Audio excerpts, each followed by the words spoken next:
নববিবাহিত দম্পতি নতুন বাসা নিয়েছে। পরদিন সকালে তারা যখন নাস্তা করছিল, মেয়েটি জানালা দিয়ে পাশের বাড়ির দিকে তাকিয়ে দেখতে পেল কাপড় শুকাতে দিয়েছে ওই বাড়ির মহিলা। মেয়েটি বলে উঠল, কাপড়টা পরিষ্কার হয়নি। ওই বাসার মহিলা ভালো করে কাপড় ধুতে জানে না। তার মনে হয় ভালো কোনো কাপড় কাচার সাবান দরকার।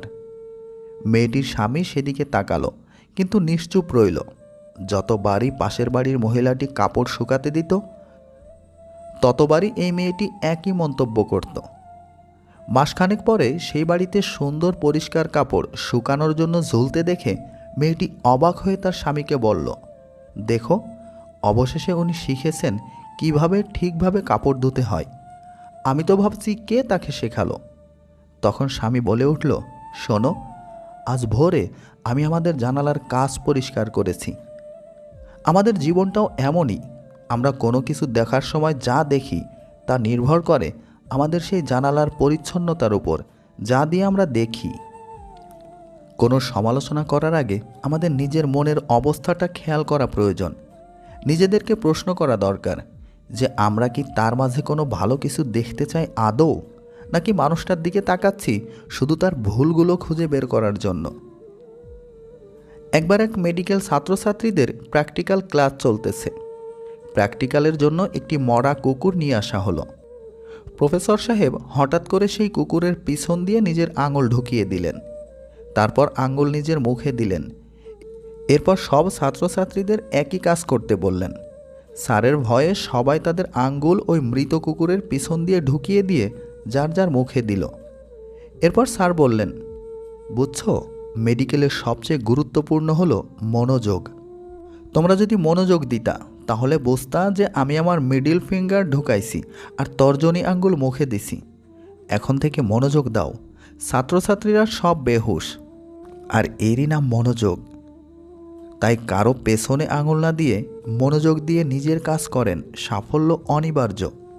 একটা সময় যাকে ছাড়া একটা দিন কাটাতে পারবেন না বলে মনে হয়, বিচ্ছেদের 6 মাস পেরোতেই তার মোবাইল নাম্বার ভুলে যাবেন। বছর যেতে ঠিকানা ভুলে যাবেন, হয়তো নামও ভুলে যাবেন একদিন। যদি এসবের উল্টো হয় তবে বুঝে নেবেন সে আপনাকে প্রচণ্ড ভালোবেসেছিল। কিছু কিছু সম্পর্কের কোনো সমাপ্তি থাকে না। এর মানে এই নয় যে সম্পর্কটা শেষ, এর মানে এই সম্পর্কের কোনো শেষ নেই। যে তোমায় ভালোবাসে তাকে কখনো কষ্ট উপহার দিও না, কারণ কষ্ট সবার কাছে পাওয়া গেলেও ভালোবাসা সবার কাছে পাওয়া যায় না। তুই ভাবছিস ভুলে গেছি, সত্যি বলতে তোকে বিরক্ত করা ছেড়ে দিয়েছি। সেই মানুষটা কই আছে, কেমন আছে তাও জানি না। সময় কিভাবে বদলে যায়। সুযোগ পাইছেন, শক্তি আছে, ক্ষমতা আছে, অপব্যবহার করেন না। আর যেখানে সেখানে মাথা ঢোকায়েন না। একবার মাথা আটকে গেলে শেষ পর্যন্ত কঙ্কাল হতে বেশি সময় লাগবে না। একটা সম্পর্কে ভালোবাসার থেকে যখন বিরক্তিটা বেশি প্রকাশ পাবে, তখন বুঝে নেবেন ভালোবাসাটা আর নেই। অনেক প্রিয় মানুষ এমনভাবে মন থেকে উঠে যায় যে পরবর্তীতে তাদের কথা মনে পড়লেও বিরক্ত লাগে। যদি কেউ কোনোদিন তোমায় ছোট করতে চায়, ভেবে নিও তুমি তাদের চেয়ে অনেক উপরে আছো। কখনো কাউকে আপন ভেবে মনের কথা খুলে বলবে না। কেন জানেন তো? সেই মানুষটা আপনাকে আপনার কথা দিয়ে আঘাত করবে একটা সময়। একটা ছেলের চাকরিতে 2টা ফ্যামিলি বাঁচতে পারে, আর একটা মেয়ের চাকরিতে একটি সোনার সংসার ভেঙে যেতে পারে। স্বামী গরিব হওয়া ভালো, কারণ তারা অর্থের অভাব ভালোবাসা দিয়ে পুষিয়ে দিতে চেষ্টা করে। যতই বড় হয়েছি, আনন্দগুলো দূরে। দিনের শুরুতে মনে হয় জীবনে অর্থের প্রয়োজন সবচেয়ে বেশি, কিন্তু দিন শেষে মনে হয় অর্থ নয়, জীবনে শান্তির প্রয়োজন বেশি। আমি ভালো নেই এটা যদি তোমায় বলে বোঝাতে হয়, তাহলে তুমি কিসের প্রিয় মানুষ? কাউকে ভালোবাসলে তাকে না দেখে থাকা যায়, ঝগড়া না করে থাকা যায়, কথা না বলে থাকা যায়, দেখা না করে থাকা যায়, কিন্তু তাকে না ভেবে থাকা যায় না। কখনো কখনো মানুষকে ক্ষমা করা অসম্ভব মনে হতে পারে, তবুও অসম্ভবকে সম্ভব করুন। সীমাবদ্ধতাকে অতিক্রম করুন। জয় করুন নিজের রাগকে। ক্ষমা করতে শিখুন। ক্ষমাই আসল শক্তি। যে আপনাকে পাত্তা দিবে না, তাকে আপনিও পাত্তা দেবেন না। সে যত বড় আর যত বিখ্যাত মানুষই হোক না কেন, মনে রাখবেন আপনার পৃথিবীতে আপনি রাজা, আর যে আপনাকে আপন ভাববে তাকে আপনিও আপন করে নিন। সম্পর্কে নাম থাকা জরুরি নয়, সম্পর্কের টান থাকা জরুরি। আপনি যাকে আঘাত করেছেন তার চুপ থাকাকে ভয় করুন। সে যদি সহ্য করে সৃষ্টিকর্তার উপর ছেড়ে দেয় তাহলে আপনার পরিস্থিতি ভয়ানক হবে। মনে রাখবেন, দুনিয়াতে এমন মানুষ আছে যাদের দীর্ঘশ্বাসটুকু রব কবুল করে নেন। জীবন ভীষণ সুন্দর, কেবলমাত্র তোমাকে বুঝে নিতে হবে তুমি কার হাতে হাত রাখলে মানুষটা তোমাকে অসম্মান করবে না। তোমাকে বুঝে নিতে হবে কার উপর ভরসা করলে তোমাকে ঠকতে হবে না।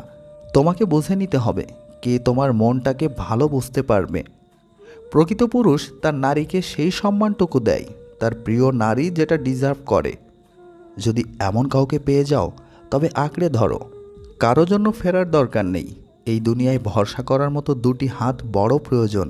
যে মানুষটা তোমাকে সম্মান করবে সে জানে তোমার মূল্য কতটা তার কাছে, তাই তাকেও সেই মূল্যটা দিতে শিখো। সৌন্দর্য মানুষের মনোযোগ আকর্ষণ করে, তবে ব্যক্তিত্ব মানুষের মন ছুঁয়ে যায়। যে মানুষটা আর নেই তার প্রতি মায়া বাড়িয়ে কী হবে? মায়া বাড়ানো ছেড়ে দিন, জীবনে অনেক সুখী হবেন। মানুষ যদি রাগের ভাষা বুঝতো তাহলে কোনো সম্পর্কই নষ্ট হতো না। জোর করে কর্তব্য পালন করা যায়, কিন্তু জোর করে ভালোবাসা যায় না। অহংকার খুব ছোট্ট একটি শব্দ, কিন্তু এই শব্দটির মাঝে লুকিয়ে রয়েছে মানুষের পতনের অন্যতম কারণ। পরপুরুষকে শরীর দেয় এমন মেয়েদের মধ্যে এই লক্ষণগুলো থাকে। নাম্বার 1, লজ্জাহীন নারী। এমন কিছু নারী আছে আপনার চোখের দিকে এমনভাবে তাকাবে মনে হবে আপনার মনের সব কথা বুঝে ফেলেছে। এই সব নারী থেকে সাবধান। নাম্বার 2, কিছু মেয়ে আছে পুরুষ মানুষ দেখলে নিজের সৌন্দর্য প্রকাশ করার জন্য চুল, ওড়না এইসব বারবার এদিক সেদিক করতে থাকে যাতে পুরুষ সহজে আকৃষ্ট হয়। নাম্বার 3, নানানভাবে কথাবার্তা বলবে, বিভিন্ন স্টাইলে কথা বলে পুরুষের মন জয় করার চেষ্টা করে। নাম্বার 4, বারবার একা একা দেখা করার ফাঁক খোঁজে, তা একান্ত একাকী, কাউকে সাথে না নিয়ে। নাম্বার 5, গভীর রাতে SMS করবে। নাম্বার 6, যে নারী নেশাগ্রস্ত, এইসব নারী থেকে সাবধান, এরা নেশা অবস্থায় সব কিছু হারিয়ে ফেলে। এবং নাম্বার 7, অসৎ নারীরা সুযোগ পেলে যৌন আলাপ শুরু করে দিবে। সেই উত্তেজনার বশে পুরুষ যদি মাত্রাতিরিক্ত কিছু করেও ফেলে, বিপদ কিন্তু পুরুষেরই।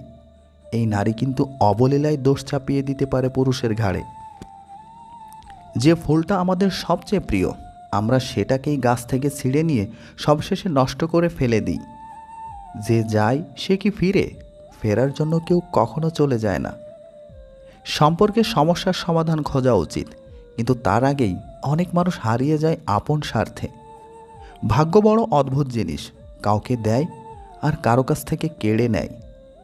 স্বার্থ আর টাকা, এই দুইটা জিনিস মানুষকে অন্ধ বানিয়ে দেয়।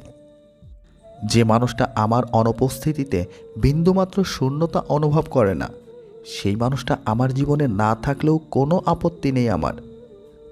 যে 5টি নিয়মে রোমান্টিক সম্পর্কে আস্থা স্থাপন করবেন।